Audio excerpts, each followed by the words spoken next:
Poland కథ Simon.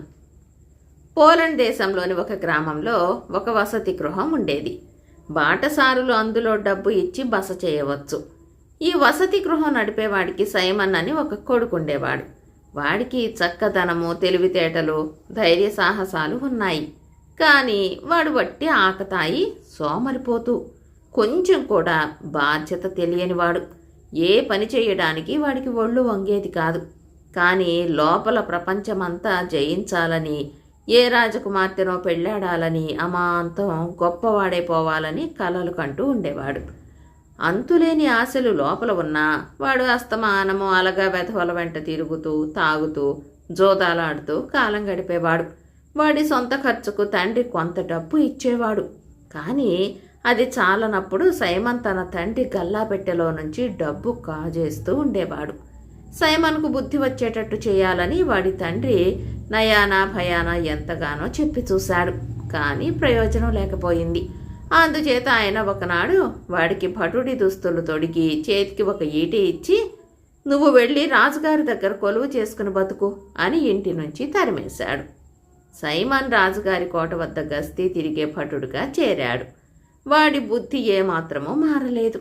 ఇప్పుడు కూడా వాడు పనికి మాలిన వాళ్లను వెంట వేసుకుని తాగటము, తందనాలు చేయటము, జోదాలాడటము, పోట్లాటలు పెట్టుకోవటము మొదలైన పనులు చేస్తూ వచ్చాడు. వాడి బస వృద్ధ సైనికుడి ఇంట్లో. సైమన్ రోజు ఆ సైనికుడితో, "ఇక్కడికన్నా మా ఊళ్ళోనే బాగుండేది. మా ఇంట్లో బోలెడంత డబ్బు, సుష్టుగా తిండి, రకరకాల సారాయిలును" అంటూ ఉండేవాడు.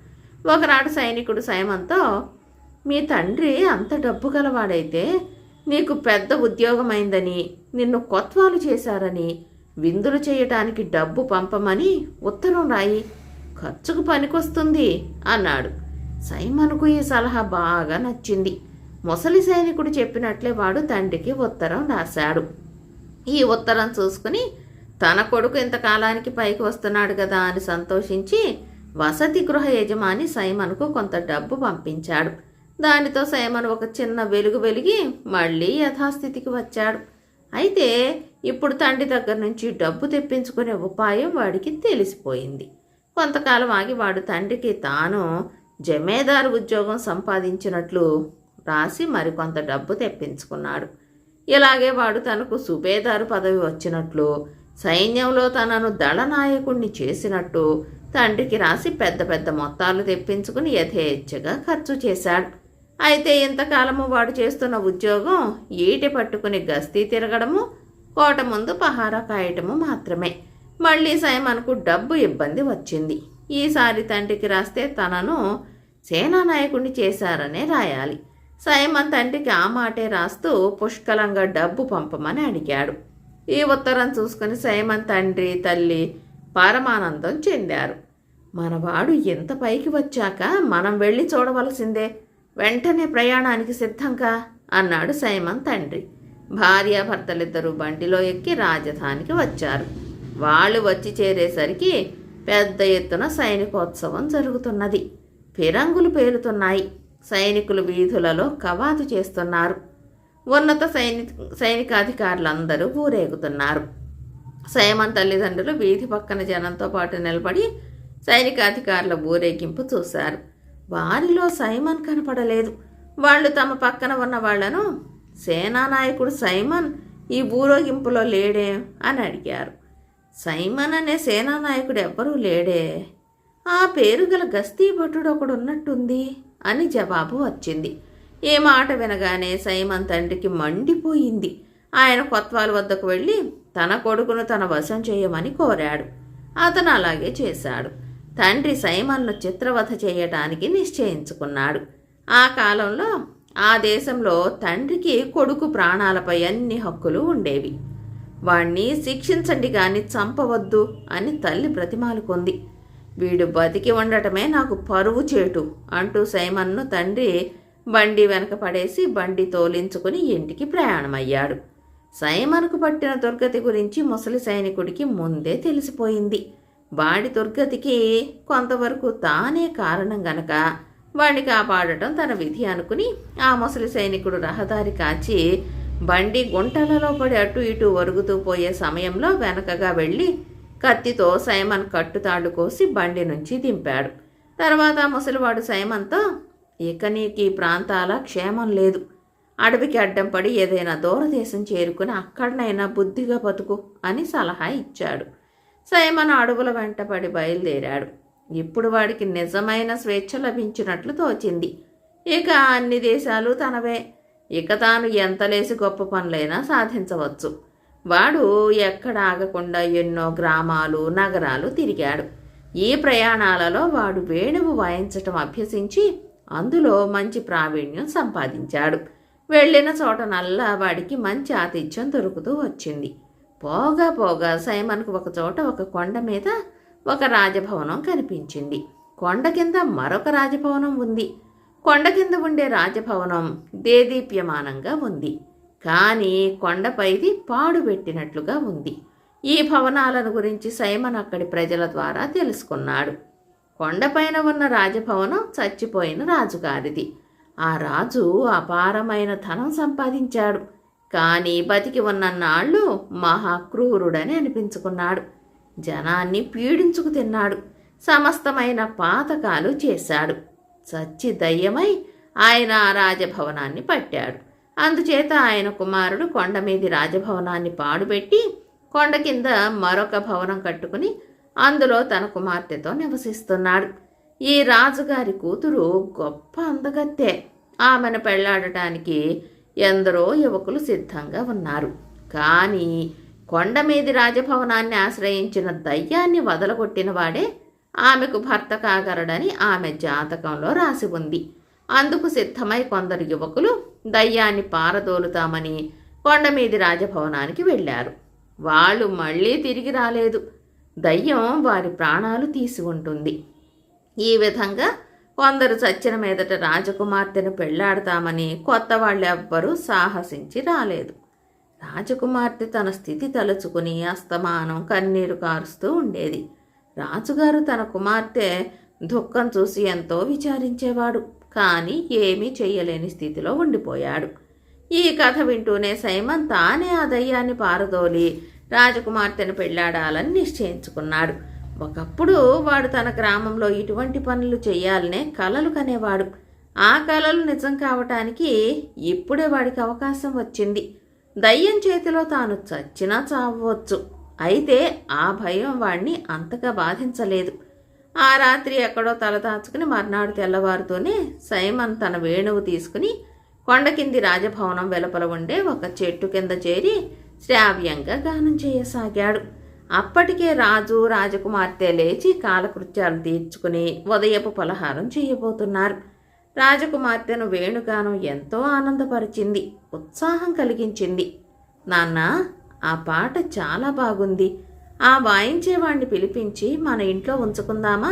నాకు మరీ దిగులుగా ఉన్నప్పుడు వేణుగానం చేస్తాడు అన్నది రాజకుమార్తె. తన కుమార్తె విచారం తగ్గటానికి ఏం చెయ్యమన్నా రాజుగారు సిద్ధంగానే ఉన్నాడు. ఆయన తన కుమార్తెతో, దానికేం భాగ్యమమ్మా, అలాగే వాణ్ణి ఇక్కడికి పిలిపిద్దాం అన్నాడు. రాజకుమార్తె నౌకర్ల కోసం ఆగక తానే రాజభవనం నుంచి బయటికి వచ్చి చెట్టు కింద కూర్చుని వేణుగానం చేస్తున్న సైమన్ను సమీపించి లోపలికి రమ్మని అతన్ని ఆహ్వానించింది. ఆమెను ప్రత్యక్షంగా చూసినాక సైమన్ తాను విన్నదానిలో అతిశయోక్తి ఏమీ లేదని, ఆమె సౌందర్యానికి నిజంగా అప్సరసేనని అనుకున్నాడు. పలహారాలు అయినాక రాజుగారు సైమన్ను తన ఆస్థాన విద్వాంసుడిగా ఉండి పొమ్మని కోరుతూ కొండమీది రాజభవనాన్ని దయ్యం ఆవహించిన సంగతి, దాన్ని వదలగొట్టిన వాడే రాజకుమార్తెకు భర్తగా రాసిపెట్టి ఉన్న సంగతి చెప్పాడు. నేనీ సంగతులు నిన్ననే విన్నాను. ఆ దయ్యాన్ని వదిలించి రాజకుమార్తెను పెళ్లాడాలన్న ఉద్దేశం కూడా నాకు అప్పుడే కలిగింది అన్నాడు సైమన్ ఏమాత్రమూ జంకు లేకుండా. రాజకుమార్తె పైకి ఏమీ అనలేదు, కానీ ఆమె మనస్సు పరిపరి విధాల పోయింది. ఎంతోమందిని బలిగొన్న దయ్యంతో తలపడటానికి సిద్ధంగా ఉన్నాడంటే సైమన్ సాహసాన్ని ఆమె మెచ్చుకున్నది. అతను నిజంగా దయ్యాన్ని పారదోలి తనను పెళ్లాడే పక్షంలో తనకు కావలసింది మరొకటి లేదని, సైమన్ చాలా అందగాడైన యువకుడని ఆమె సంతోషించింది. మరొక వంక సైమన్ కూడా దయ్యానికి బలైపోతాడేమోనన్న భయం ఆమెను వేధించింది. రాజు మటుకు సైమన్ నిర్ణయాన్ని మార్చటానికి విశ్వ ప్రయత్నాలు చేశాడు. సైమన్ తన నిర్ణయాన్ని మార్చదలుచుకోలేదు. అందుచేత రాజుగారు సైమన్ కోసం ఒక బండి సిద్ధం చేయించి సూర్యాస్తమయం వేళ అతన్ని బండిలో కొండమీది రాజభవనం వెలుపల దిగబెట్టించాడు. సైమన్ ఉత్సాహంతో బండిలో నుంచి కిందికి దూకి పాడుబడి ఉన్న రాజభవనంలోకి ప్రవేశించాడు.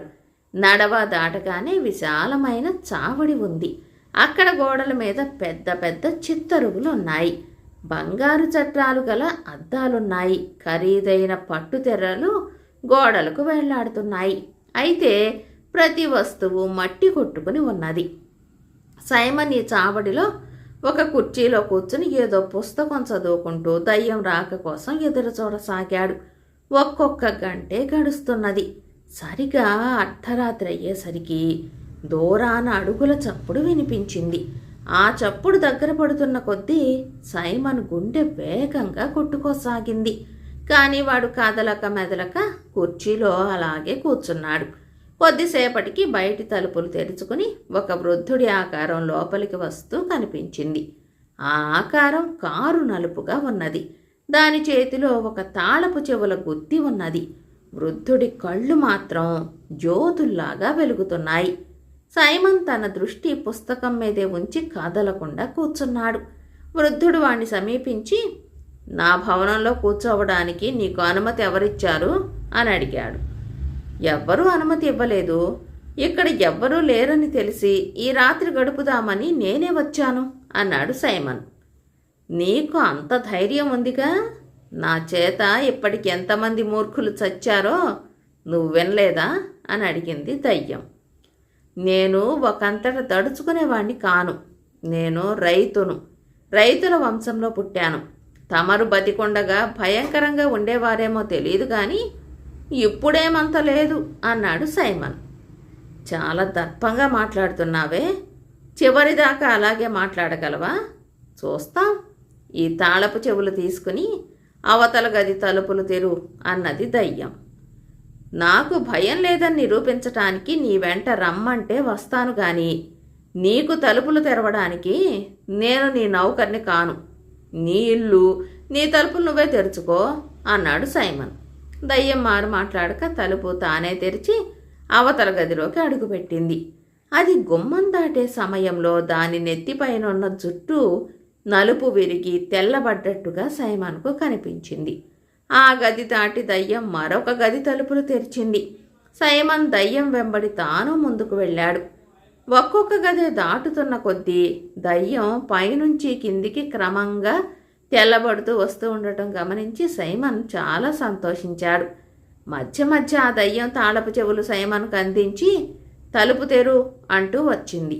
కానీ దాని ఆజ్ఞను పాలించకపోవటమే తనకు క్షేమమని వాడు తెలుసుకుని, నీ ఇల్లు, నువ్వే తలుపులు తెరుచుకో అని జవాబిచ్చాడు. 7 గదులు గడిచేసరికి దయ్యానికి నడుముకు పైభాగమంతా తెల్లగా రంగు విరిగిపోయింది. 12వ వాకిలి దగ్గరికి వాళ్ళు చేరుకునే సమయానికి దయ్యం ఆపాదమస్తకం రంగు విరిగి తెల్లగా ఉన్నది. 12వ వాకిలి తలుపులు తెరవగానే కుళ్ళిన శవాల వాసన గుప్పున కొట్టింది. ఆ వాసనకు సైమన్ తల గిర్రున తిరిగిపోయింది. ఆ గది నిండా శవాలు పెద్ద గుట్టగా పడి ఉన్నాయి. దయ్యం సైమన్ కేసి తిరిగి చిరునవ్వు నవ్వి, వీళ్ళందరూ నా చేత చచ్చిన వాళ్లే. నాకు విమోచనం కలిగించే మార్గం వీళ్లల్లో ఒక్కడికి తెలియలేదు. ఈ పని రైతువాడి వల్లనే కావాలని రాసిపెట్టి ఉందనుకుంటాను. ఏమనాలో ఏం చెయ్యాలో తెలుసుకున్నవాడివి నువ్వొక్కడివే. నీ ప్రాణం కాపాడుకోవటమే కాక ఈ భవనానికి కూడా ప్రాణప్రతిష్ఠ చేశావు. నా మటుకు నాకు ఈ ప్రపంచంతో ఇంతకాలానికి విముక్తి కలిగింది. మరో లోకంలో నేనింకా ఏం అనుభవించాలో తెలియదు. అదుగో నేను వీళ్ళందరినీ చంపిన గొడ్డలి, దానితో నా తల నరికెయ్యి, నేను పోతాను అన్నది. సైమన్ మొదట అనుమానించి చివరకు దయ్యం కోరిన ప్రకారం దాని మెడ మీద గొడ్డలితో ఒక్క పెట్టు పెట్టాడు. మరుక్షణం దయ్యం శరీరం నుసి నుసి అయిపోయింది. ఆ నుసి మధ్య నుంచి ఒక చిన్న పిట్ట తుర్రుమని ఎగురుతూ కిటికీ గుండా ఆకాశంలోకి ఎగిరిపోయింది. తర్వాత సైమన్ ఆ భవనంలోనే ఒక చోట పడుకుని తెల్లవారేదాకా నిద్రపోయాడు. వాడికి నిద్ర వదిలే వేళకు బయట బండి చప్పుడు వినిపించింది. సైమన్ గతి ఏమైందో తెలుసుకుందామని రాజు, రాజకుమార్తె బండిలో వచ్చారు. సైమన్ బతికి ఉండి బయటికి రావటం చూసి వాళ్ళు పొందిన ఆనందం అంతా ఇంత కాదు. దయ్యానికి, రాజభవనానికి కూడా పేడ విరగడైపోయింది. ఇక భయం లేదు, మీరు లోపలికి వచ్చంతా చూసుకోండి అన్నాడు సైమన్. రాజభవనం మామూలు స్థితికి వచ్చినందుకు రాజు సంతోషించాడు. ఎవ్వరూ చేయలేకపోయిన పని చేసినందుకు సైమన్ రాజకుమార్తె కళ్లకు ఒక దేవతలాగా కనిపించాడు. అతన్ని ఎంతసేపు చూసినా ఆమెకు తనివి తీరలేదు. 12వ గదిలో గుట్టకాపడి ఉన్న శవాలన్నిటికీ రాజు శ్రద్ధగా ఉత్తర క్రియలు చేయించాడు. కొండమీది రాజభవనానికి సంస్కారం చేయించి అందులో తిరిగి గృహప్రవేశం చేశాడు.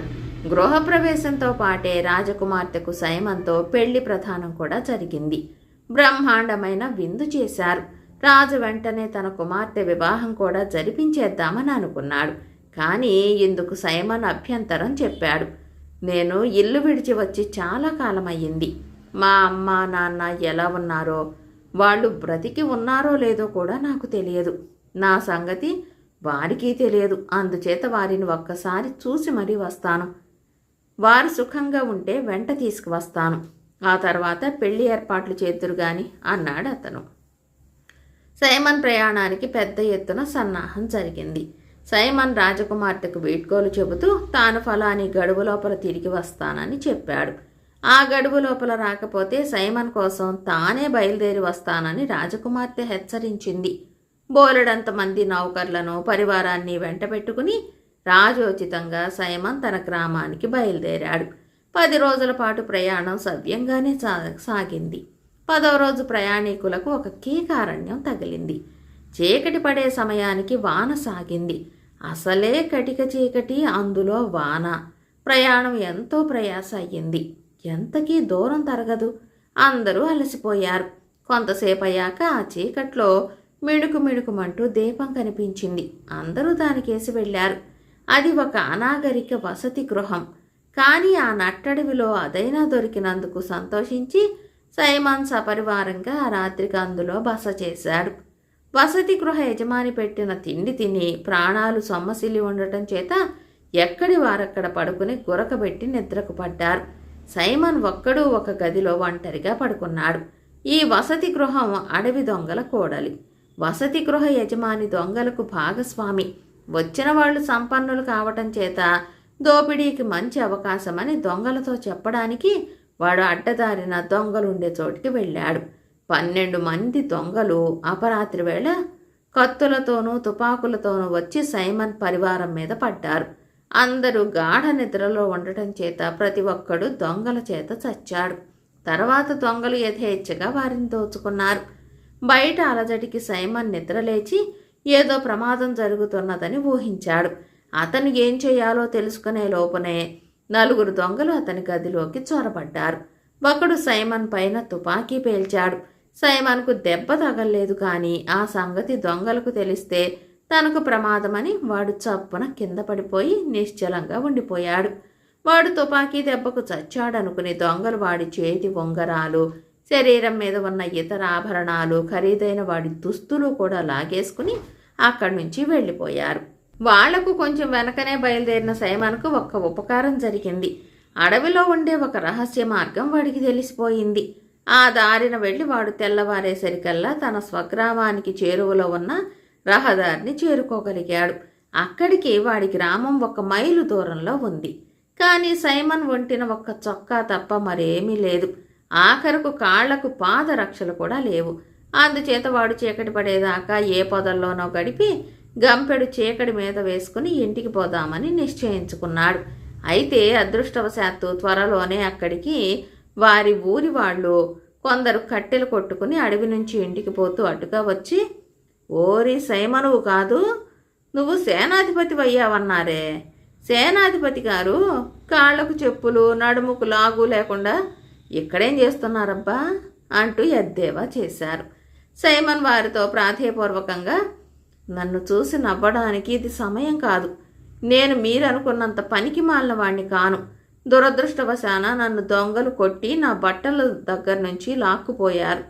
నా వెంట ఉన్న వాళ్ళందరినీ చంపేశారు. నేనెలాగో ప్రాణాలతో యువతల పడ్డాను అన్నాడు. కట్టెలు కొట్టేవాళ్ళు తమకున్న దుస్తుల్లోనే సైమన్ కూడా దుస్తులు అమర్చి వాణ్ణి తమ బండిలోనే ఎక్కించుకుని గ్రామానికి తీసుకుపోయారు. సైమన్ ఇల్లు చేరేటప్పటికి వాడి తండ్రి బయటికి వెళ్ళి ఉన్నాడు. తల్లి మాత్రం తన కొడుకును చూసి ఆనంద బాష్పాలు రాల్చి, ఎంతకాలం అయిందిరా నాయనా, ఎన్ని కష్టాలు పడ్డావో, పోనీలే మళ్ళీ ప్రాణాలతో ఇల్లు చేరావు, అంతే చాలు అన్నది. అంతలోనే ఆమెకు భర్త సంగతి జ్ఞాపకం వచ్చింది. ఆయన సైమన్ను చూస్తే చంపేస్తాడు. అందుచేత ఆమె తన కొడుకును వెంటనే నేలమాళిగలోకి తీసుకుపోయి అక్కడ దాచింది. సైమన్ తండ్రి తిరిగి వస్తూనే తన పెళ్ళాం మొహం చూసి ఏదో జరిగిందని గ్రహించి, ఎందుకో ఏడుస్తున్నట్టున్నావే, కళ్ళు వాచి ఎర్రగా ఉన్నాయే, ఏం జరిగింది అని అడిగాడు. అవి సంతోషపు కన్నీళ్లు, అబ్బాయి జాడు తెలిసింది అన్నది భార్య. ఆ పనికి మాలిన వెధవ కోసం కన్నీరు కూడానా? ఈసారి నాకు అందాడో వాణ్ణి ప్రాణాలతో వదలను అన్నాడు సైమన్ తండ్రి కోపంగా. ఆ మాట వినగానే ఆవిడ ఈసారి నిజంగానే దుఃఖంతో కన్నీళ్లు కార్చసాగింది. అది చూసి ఆమె భర్త, ఏడివాడు, ఎక్కడ దాచావు చెప్పు అని అడిగాడు. వాణ్ణేమీ చెయ్యనంటేనే గాని చెప్పను అన్నది భార్య. భర్త ఆ ప్రకారం ప్రమాణాలు చేసినాకనే ఆవిడ ఆయన్ను నేలమాళిగలోకి తీసుకుపోయి కొడుకును చూపింది. ఆయన తన కొడుకును శిక్షించలేదన్న మాటే గాని వెనక చేసిన పనికి క్షమించనూ లేదు. సైమన్ తన తండ్రితో తాను చేసిన ఘనకార్యాలను గురించి చెప్పుకునేటందుకు లేదు. వాడి మాట ఆయన నమ్మడు. సపరివారంగా వచ్చి ఉన్నట్టయితే తాను రాజకుమార్తెను పెళ్లాడబోతున్నట్లు తండ్రిని నమ్మించే అవకాశం ఉండేది. ఆ అవకాశాన్ని దొంగలు పొట్టన పెట్టుకున్నారు. సైమన్కు తండ్రి మేకలు కాసేవాడి దుస్తులు కొన్ని మేకలు ఇచ్చి రోజల్లా వాటిని కాస్తూ ఉండమని శాసించాడు. సైమన్ అలాగే చేశాడు. తనకి గతి పట్టిందని వాడు దిగులు పడలేదు. తాను అనుకున్న గడువుకు రాకపోతే తన కోసం రాజకుమార్తె ఎలాగూ వస్తుంది. ఈ లోపల వాడు బేళ్లలో మేకలను మేపుతూ రోజల్లా వేణుగానం చేస్తూ అప్పుడప్పుడు మేకలకు విద్యలు నేర్పుతూ కాలం వెళ్ళబుచ్చుతున్నాడు. అక్కడ రాజకుమార్తె సైమన్ పెట్టిన గడువు తీరిపోయేదాకా వాడి కోసం ఎదురు చూసి ఆ తర్వాత తానే అతని గ్రామానికి పెద్ద పరివారంతో బయలుదేరింది. ఈ పరివారం కూడా సైమన్ వెళ్ళిన దారే పట్టుకుంది. వీళ్లు కూడా 10వ రోజు రాత్రి అదే అరణ్యం ప్రవేశించి సైమన్ విడిది చేసిన వసతి గృహమే చేరుకున్నారు. వాళ్ళు వచ్చిన కొద్దిసేపటికే దొంగలకు తోడు దొంగ అయిన వసతి గృహ యజమాని దొంగల ముఠా ఉండే చోటికి వెళ్ళి, ఈసారి ఇంకా పెద్ద బేరం తగిలింది. మీరు అర్ధరాత్రి వచ్చారంటే అంతులేని బంగారము, ముత్యాలు, రత్నాలు, పట్టు దుస్తులు కొల్లలు కొల్లలుగా దొరుకుతాయి అని వాళ్లతో చెప్పాడు. వసతి గృహ యజమాని భార్య తన భర్త దొంగలను చూడబోయిన సమయంలో రాజకుమార్తెను సమీపించి, తల్లి, ఈ పాపిష్టి చోటుకి ఎందుకు వచ్చారు? నా మొగుడు అడవి దొంగలకు భాగస్వామి. కొద్ది వారాల క్రితం పాపం ఒక యువకుడు సపరివారంగా వచ్చి ఇలాగే బస చేస్తే అర్ధరాత్రి వేళ దొంగలు వచ్చి పడి అందరినీ దోచుకున్నారు, అందరినీ చంపేశారు. అదేం చిత్రమో, ఆ యువకుడి శవం మటుకు ఎంత వెతికినా కనిపించలేదు అని హెచ్చరించింది. ఆమె చెప్పిన వివరాలన్నీ విని రాజకుమార్తె ఆ యువకుడు సైమన్ అయి ఉంటాడని, అతను ఎలాగో ప్రాణాలతో తప్పించుకోవటం చేతనే అతని శవం దొరకలేదని ఊహించి వసతి గృహ యజమానురాలితో, అమ్మా, ఈ నట్టడవిలో ఈ రాత్రి వేళ నేను నా నౌకర్లు ఎక్కడికి పోగలం చెప్పు, కానున్నది తప్పదు కదా, ఈ రాత్రికి మేమిక్కడే బస చేస్తాం అన్నది. తర్వాత రాజకుమార్తె తన భటులను పిలిచి, రాత్రివేళ దొంగలు వస్తారు, మీరు ఆయుధాలు తీసుకుని సిద్ధంగా ఉండండి, నిద్రపోయినట్టు నటించండి కానీ నిద్రపోవద్దు అని చెప్పింది. భోజనాలయ్యాక అందరూ నిద్రపోయినట్లు నటించారు. అర్ధరాత్రి వేళ 12 మంది దొంగలు వచ్చారు. కానీ వాళ్ళు వసతి గృహంలో ప్రవేశించిన మరుక్షణం రాజకుమార్తె భటులు ఒక్కసారిగా వారిపైన పడి ఆ 12 మందిని వారికి సహాయం వచ్చిన వసతి గృహ యజమాని కూడా చంపేశారు. మర్నాడు తెల్లవారగానే వసతి గృహ యజమాని భార్యను తన వెంట పెట్టుకుని రాకుమార్తె మళ్ళీ ప్రయాణం సాగించింది. వాళ్ళు త్వరలోనే సైమన్ ఉండే గ్రామం చేరుకున్నారు. బేళ్ల మీద మేకలను మేపుకుంటున్న సైమన్ రాజకుమార్తె పరివారాన్ని అంత దూరానే చూసి తన మేకల కొమ్ములకు మెడలకు పూలదండలు చుట్టి వేణువు వాయిస్తూ రాజకుమార్తె ఎదురుకు వెళ్ళాడు. మేకలు అతని పాటకు సరిగా లయవేస్తూ నడిచాయి. ఈ వింత చూడటానికి గ్రామస్తులందరూ పోగయ్యారు. రాజకుమార్తె కూడా మేకలను వెంటబెట్టుకుని వచ్చే సైమన్ను గుర్తించింది. సైమన్ మేకలను ఆపి వాటి చేత వందన నమస్కారాలు చేయించాడు. రాజకుమార్తె వెంట వచ్చే భటులు నవ్వు ఆగక గుర్రాలపై నుంచి కింద పడిపోయారు. ఈ హాస్య ప్రదర్శనం ముగిసినాక రాజకుమార్తె భటులు ఆ బీడులోనే డేరాలు ఎత్తారు. సైమన్ మేకలను ఊళ్ళోకి తోలుకుపోయాడు. రాజకుమార్తె సైమన్ తండ్రి నడిపే వసతి గృహానికి వెళ్ళి బస కోరింది. సైమన్ తండ్రి రాజకుమార్తెను చూడగానే నేలపై మోకరించి వినయంగా తన పేద కొంప రాణివాసం వారికి నివాసయోగ్యం కాదని విన్నవించుకున్నాడు. రాజకుమార్తె ఆయనలో సైమన్ పోలికలు గుర్తించింది. ఆమె అక్కడే బస చేస్తానని పట్టుపట్టింది. సైమన్ తండ్రికి సరేననక తప్పింది కాదు. ఆమె ఆయనతో అన్నట్టు, నాకు నౌకరుగా ఉండటానికి ఆ మేకలు కాసే అబ్బాయి కావాలి. అతను మా నాన్నగారి వద్ద పనిచేసిన కాలంలో ఎంతో బాగా మసులుకున్నాడు అన్నది. వాడు వట్టి చావట, పనికి మాలిన వెధవ, మీ బోటి వారికి సేవ చేయ తగడు. వాడీసారి మీ నాన్నగారి దగ్గరికి పని కావాలని వస్తే పని ఇవ్వవద్దు, సరే కదా, మెత్తగా మక్కెలు విరగదన్నించండి అన్నాడు సైమన్ తండ్రి.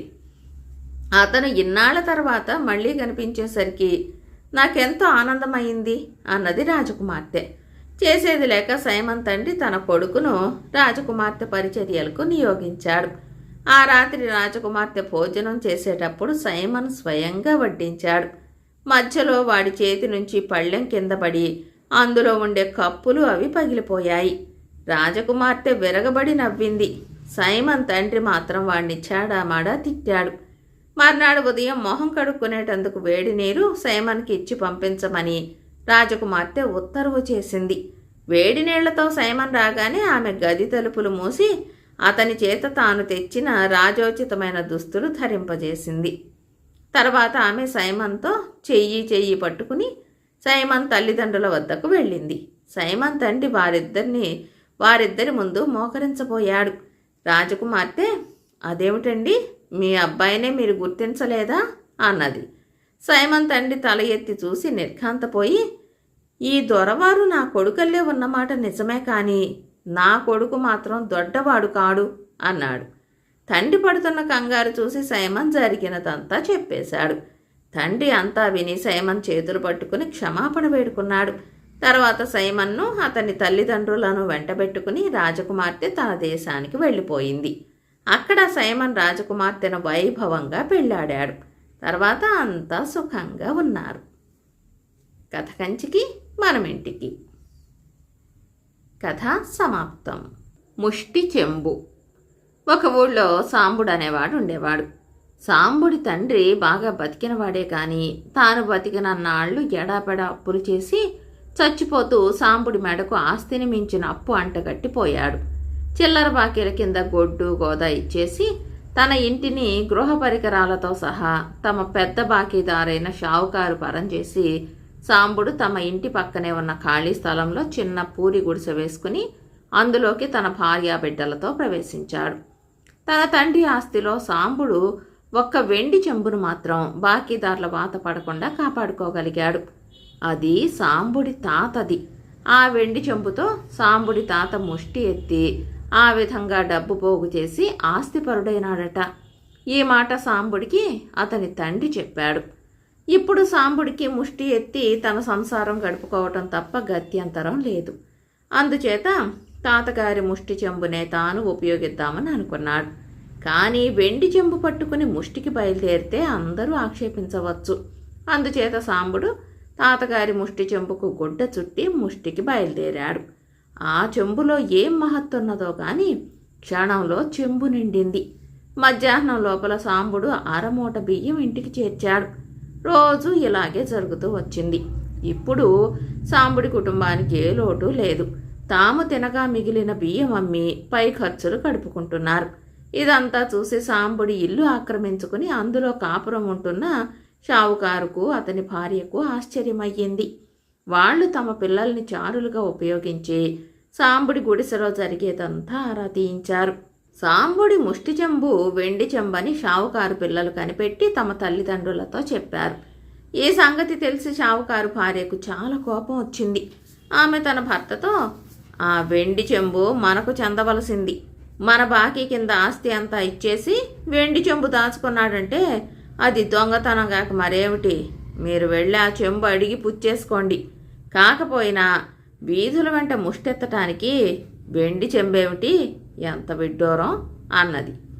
బాకీ పరిష్కారమైన తర్వాత ఇప్పుడేం చేయగలం అన్నాడు షావుకారు. ఆ చెంబు తనదని ఒప్పుకుంటాడా? అది మన సొత్తే. తనది కాదంటాడా? ఎక్కడో దొంగిలించాడన్నమాట అన్నది భార్య. సాంబుడు దొంగ అని రుజువు చేస్తే మనకేం ఒరుగుతుంది అన్నాడు షావుకారు విసుగ్గా. దొంగతనానికి దొంగతనమే విరుగుడు అన్నది షావుకారు భార్య. ఆ రాత్రి ఆమె తన కొడుకును పంపించి సాంబుడి ముష్టి చెంబు దొంగతనం చేయించి తెప్పించింది. సాంబుడి గుడిసెకు తలుపులు ద్వారబంధాలు లేకపోవటం చేత దొంగతనం సులువుగానే జరిగిపోయింది. షావుకారు భార్య చెంబును పరీక్ష చేశారు. నిక్షేపం లాంటి వెండి చెంబు. ఇది తనదని ఆ సాంబుడిని వెళ్ళి ఫిర్యాదు చేసుకోమనండి అన్నది షావుకారు భార్య. ఆమె ఆ చెంబును తన పక్కలోనే పెట్టుకుని నిద్రపోయింది. ఆమె తెల్లవారి లేస్తూనే ముష్టి చెంబు చేతితో తీసుకుని ఇల్లంతా కలయ చూసి ఆశ్చర్యపడింది. ఆమె ఆదుర్దాగా భర్తను లేపి, ఏవండి, త్వరగా చెంబు తీసుకుని ముష్టికి బయలుదేరండి, వేళ మించిపోతున్నది. ఈ ఇల్లు చూసారా? ఇది మన ఇల్లు కాదు, ఎవరింటికో వచ్చాం, ఎలా వచ్చామో ఏమిటో అని హడావిడి చేసింది. షావుకారు ముష్టి చెంబు చేత పట్టుకుని ఇల్లంతా కలయ చూస్తే, అవునే, మనం ఈ ఇంట్లో ఎందుకున్నాం? ఇల్లు గలవారు చూస్తే ఏమనుకుంటారు? పిల్లలను తీసుకుని బయట అరుగు మీద కూర్చో, నేను 4 ఇళ్ళు తిరిగి వస్తాను అంటూ బెచ్చానికి బయలుదేరాడు. షావుకారు వెండి చెంబు తీసుకుని ఇంటింటికి ముష్టికి వస్తున్నాడన్న వార్త ఊరంతా పాకింది. ఊళ్ళో జనం గుంపులు గుంపులుగా ఆయన చుట్టూ గుమికూడి, షావుకారు గారు, ఇదేం పని, మీకు బెచ్చమెత్తే కర్మేమిటి అని అడిగారు. షావుకారు దరిద్ర దేవత పోనినవాడిలాగా, నాకీ చెంబు తప్ప వేరే ఆధారమేముంది? ముష్టెత్తకపోతే నా భార్యను బిడ్డలను ఎలా పోషించగలను? వాళ్ళు మాడే కడుపులతో ఎవరి ఇంటి అరుగుల మీదనో పడి ఉన్నారు. దయ ఉంచి 4 గుప్పిళ్ళు వేయండి అన్నాడు. షావుకారుకు మతిపోయిందని కొందరు అనుకున్నారు. మరికొందరు షావుకారింటికి వెళ్ళి ఆయన భార్య బిడ్డలు బయటి అరుగుల మీద దీనంగా కూర్చొని ఉండటం చూశారు. మీ భర్త ఎక్కడా అని షావుకారు భార్యను అడిగితే, బెచ్చం ఎత్తటానికి వెళ్ళారు, ఆయన రావాలి, మాకింత కూడు దొరకాలి అన్నది. ఈ వింత ఏమిటో తెలియక ఊరి వాళ్ళు తికమక పడుతూ ఉండగా సాంబుడు వచ్చి అసలు సంగతి బయట పెట్టేశాడు. అతను రోజులాగే ఉదయాన్నే లేచి బిచ్చమెత్తటానికని ముష్టి చెంబు కోసం వెతికాడు. కానీ ఎంత వెతికినా అది కనిపించలేదు. ఇంతలో షావుకారు ఇల్లిల్లు తిరిగి బిచ్చమెత్తుతున్నాడని, ఆయన చేతిలో వెండి చెంబు ఉన్నదని అతనికి తెలిసింది. అతను షావుకారు ఉన్న చోటికి పరిగెత్తుకుంటూ వచ్చి అక్కడ చేరిన జనంతో, అదే నా ముష్టి చెంబు, అది షావుకారు చేతిలోకి ఎలా వచ్చిందో తెలియడం లేదు. రాత్రి మేం పడుకునేటప్పుడు కూడా మా ఇంట్లోనే ఉంది, తెల్లవారి లేచి చూస్తే లేదు అన్నాడు. ఏం జరిగి ఉంటుందో అందరూ సులువుగా గ్రహించారు. షావుకారు పరమ లోభి. సాంబుడి ముష్టి చెంబు వెండిదని తెలిసి దొంగతనం చేసి ఉంటాడు. చేసిన పాడు పనికి మంచి ప్రాయశ్చిత్తం జరిగిందని అందరూ సంతోషించారు. 4 ఆయన చేతిలో ఉన్న ముష్టి చెంబు లాగేసి సాంబుడికి ఇప్పించారు. వెంటనే ఆత్మజ్ఞానం కలిగి షావుకారు 10 మందిలోనూ తీరని అవమానం పొందాడు. ఆయన ఆ రాత్రే తన డబ్బు దస్కము తీసుకుని పెళ్ళాం పిల్లలతో సహా మరొక గ్రామానికి వెళ్ళిపోయాడు. ఊరి వాళ్ళు సాంబుణ్ణి తిరిగి అతని ఇంట గృహప్రవేశం చేయించారు. కథ సమాప్తం.